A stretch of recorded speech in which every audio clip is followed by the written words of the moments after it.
கலசத்தில் நான் ஆனந்தம் வரும், வெற்றி நிச்சயம், அந்த மாதிரி ஒரு 6 வார்த்தைகளை எழுதியும் போட்டிருக்கேன்.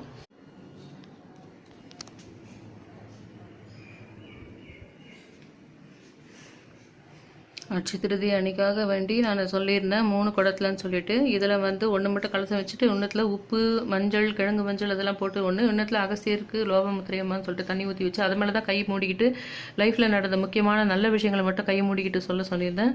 இது நான் கற்கண்டு சாதம் செஞ்சு வச்சுருக்கேன் நிவேதனமாக. இங்கே மாம்பழம் வச்சுருக்கேன். அதுக்கப்புறம் வந்து இந்த குபேர படத்தையும் வச்சுருக்கேன். இது எல்லாமே வந்து கண்ணாடியில் படுற மாதிரி, கண்ணாடியில் தெரிகிற மாதிரி, இது எல்லாமே கண்ணாடியில் பார்த்தா நமக்கு இந்த 3 கலசம் நல்லதுன்னு சொல்கிற மாதிரி, அந்த கண்ணாடியில் இந்த பல்லக்கு, இந்த யானை இதெல்லாம் ஊர்வலம் போகிற மாதிரி என் ட்ரெஸ்ஸில் இருக்குது. அதுவும் சேர்ந்து அதில் விழுது. அது ஒரு மங்கள கோயில் திருவிழாக்கள் தான் அந்த மாதிரி ஒரு ஊர்வலம் போகும் இல்லைங்களா. அதனால் அந்த மாதிரி ஒரு காட்சிப்படுத்துகிற மாதிரி. ஆனால் எல்லோ கலர் இருக்குதுன்னு நான் அந்த ட்ரெஸ்ஸை போட்டேன். அது கரெக்டாக அந்த 3 கலசம் கண்ணாடி